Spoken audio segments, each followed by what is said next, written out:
Welcome to Yamuna Murali kitchen. இப்போ செய்தி காட்ட போகிறது மட்டன் கைமா வித் துவரைக்காய் குழம்புங்க. துவரைக்காய் பச்சையாக இருக்கிறது இல்லை, உரித்து அது எப்படி செய்கிறதுன்னு சொல்லிட்டு செய்தி காட்டுறேன். பெங்களூரில் அது விற்குங்க. தமிழ்நாட்டில் விற்குது என்னவோ தெரியாது எனக்கு. தமிழ்நாடு இருக்க வரைக்கும் எனக்கு கிடைக்கல. இப்போ பெங்களூருக்கு வந்த பிறகு கிடைக்குது. அந்த துவரைக்காயை உரித்து அந்த கைமாவில் போட்டு குழம்பு செஞ்சு காட்டுறேங்க. அது எப்படி செய்யுதுன்னு சொல்லிட்டு இப்போ செய்து காட்டுறேன். நான் கேஸ் ஆன் பண்ணியிருக்குங்க. இப்போ வந்து 3/4 கிலோ கைமா வித் துவரை போட்டு குழம்பு செய்கிறேங்க. நான் இது ரெண்டும் போட்டு ஒரு கிரேவி மாதிரி வைக்கிறேன். பாருங்கள், கைமா கழுவி வச்சுருக்கேன். அது 3/4 கிலோ. அது இப்போ வந்து அதில் போடுறேங்க. போட்டுட்டு அது தகுந்த உப்பு போட்டுக்கலாங்க. மஞ்சள் தூள் ஒரு 1/2 ஸ்பூன் போட்டுக்குங்க. பாருங்கள், மஞ்சள் தூள், மிளகாய் பொடி, வரமிளகாய் பொடி பியூரு, சாம்பார் பொடி இல்லைங்க. பாருங்கள், ஒரு 1.5 ஸ்பூன் போடுறேன். இதை போட்டு தண்ணி இனி கொஞ்சம் ஊற்றிடலாங்களே. இது வந்து 3 விசிலுங்க.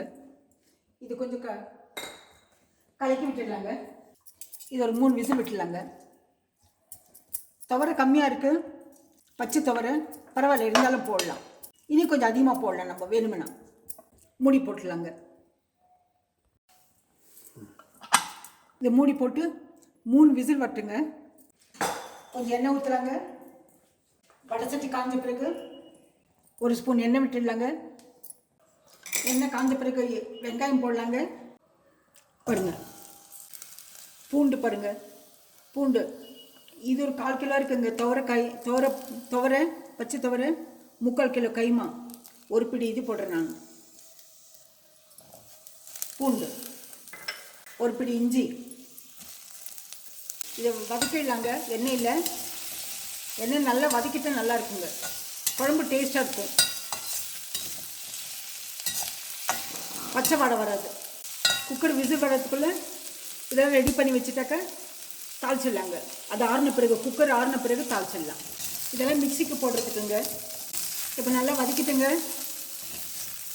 பாருங்கள், வெங்காயம், இஞ்சி, பூண்டு எல்லாம் வதங்கி போச்சு. இப்போ தேங்காய் துருவல் போடலாங்க.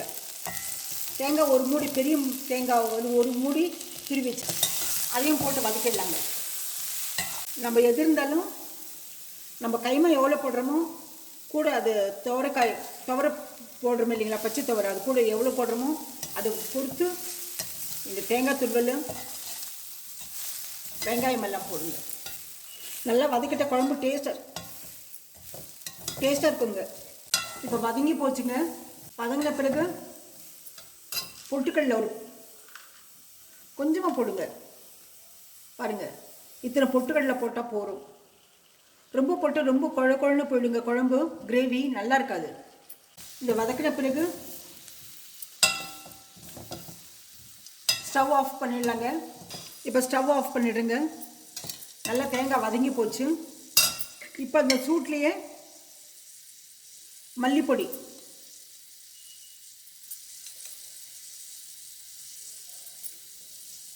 நீங்கள் ஒரு 2.5 ஸ்பூன் போடுங்க. 2 ஸ்பூனு. இது ஆறட்டுங்க. இது ஆறின பிறகு மிக்சியில் போட்டுக்கலாம். மிக்சியில் போடுறதால நான் என்னென்னு சொல்லிட்டு காட்டுறேன் நான் அப்புறம். இப்போ ஒரு மிக்சி எடுத்துகிட்டு சோம்பு ஒரு 1/2 ஸ்பூன் போடுறேங்க. கசகசா போடலாங்க. அது ஒரு 1/2 ஸ்பூன் போடுறேங்க. கசகசா, பட்டை போடலாங்க. சோம்பு, கசகசா, பட்டை, கிராம்பு ஒரு 6 போட்டிருக்குங்க. இதை மிக்சியில் அடிச்சுட்டு பெருசில் போட்டுடலாங்க, பெரிய மிக்சியில். இது வந்து அப்போ தான் அறுப்பிடுங்க. இல்லைனாக்கா வெங்காயத்தை இது கூட போட்டாக்கா மிக்சியில் இதை நைஸ் ஆகாதுங்க. அது பொடி பண்ணி அப்புறமா அதை வதக்கி வச்சுருக்கிறது எடுத்து நம்ம மிக்சியில் போட்டு அடிக்கலாம். பாருங்க, இது பவுட்ரு பண்ணியாச்சு. கசகசா, பட்டை, கிராம்பு, சோம்பு இதை போட்டு பொடி பண்ணி வச்சுருக்கேன். பார்த்தீங்களா? இப்போ பொடியை போச்சுங்களா? அப்புறமா இதை எடுத்து போட்டுக்கலாம். இல்லை ஒட்டுக்க நம்ம கல்லில் ஆட்டினா பரவாயில்லைங்க. மிக்சியில் போடும்போது கொஞ்சம் பவுடர் பண்ணிவிட்டு இதெல்லாம் மிக்சியில் போட்டுக்கலாங்க. வதக்கி வச்சுக்கிறது பூரா இது ஆறின பிறகு மிக்ஸி அடிச்சிடலாங்க. இது ஆறி போச்சு பாருங்கள். மிக்சியில் இது போட்டாச்சுங்க. இதை மூடி போட்டு மிக்ஸி அடித்து காட்டுறேங்க. லாஸ்ட்டில் தக்காளி பழம், ஒரே ஒரு பழம், அதையும் மிக்சியில் போட்டு எடுத்துடலாங்க. இப்போ குக்கர் 3 விசில் வந்தாச்சுங்க. ஓப்பன் பண்ணி பார்க்கலாம். பாருங்கள், நல்லா வெந்திருக்கும். 3 விசில் விட்டாக்க நல்லா வெந்துடுங்க. இதை எடுத்து வச்சுட்டு இப்போ தாளிச்சிடலாங்க. இப்போ கிரேவி குழம்பு தாளிக்கலாங்க. கைமா குழம்பு பாத்திரம் கொஞ்சம் சூடானதும் எண்ணெய் ஊற்றலாம். 3 நான் அதிகமாக ஆளுக்கு செய்கிறேங்க. அதிகமானவங்களுக்கு ஒரு 8 9 பேருக்கு செய்கிறேன். நான் என்னோடய ஸ்பூனில் 5 ஸ்பூன் எண்ணெய் ஊற்றியிருக்கேன். நான் அந்த எண்ணெய் காஞ்ச பிறகு பட்டையும் பிரியாணி இலை போடலாங்க. பட்டை போடலாங்க. பட்டை பொரிஞ்ச பிறகு பிரியாணி இலை போடலாங்க. எல்லாத்த கழுவி வச்சுருக்கேன். பிரியாணி இலை கூட கழுவி வச்சுருக்கேங்க. ஏன்னா மரத்துலேருந்து கீழே விழும்போது அது எங்கே விழுதோ தெரியாதுங்க. நம்ம கழுவி வைக்கிறது நல்லது. வெங்காயம் போடலாங்க. ஒரு வெங்காயம், நாட்டு துவரைக்காய்ங்க உரிச்சு வச்சுருக்கு பாருங்கள். பச்சையாக இருக்கிறது.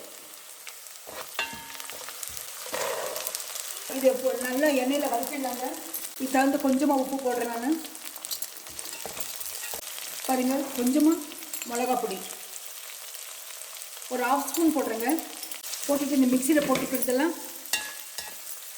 அடித்து வச்சுருக்கேங்க. நான் உங்களுக்கு காட்டியிருக்கிறதெல்லாம் அதை ஊற்றலாங்க. தக்காளி பழம் ஒன்று தான் பச்சையாக இருக்குங்க. அது கொஞ்சம் வதங்கட்டும். அப்புறமா இந்த குக்கரில் வேக வச்சுருக்கிறது கைமா பாருங்கள்.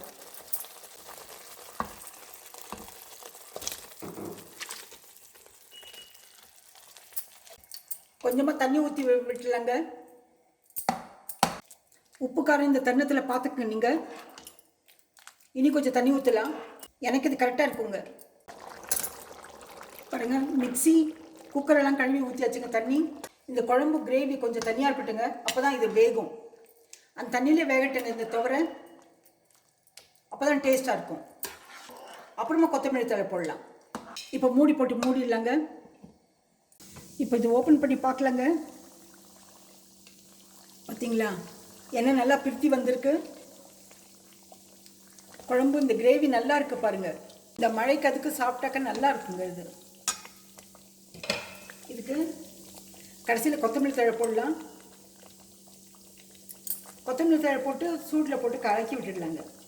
உங்களுக்கு நிறைய வீடியோவில் சொல்லியிருக்கேன். அது நல்லது இல்லைங்க.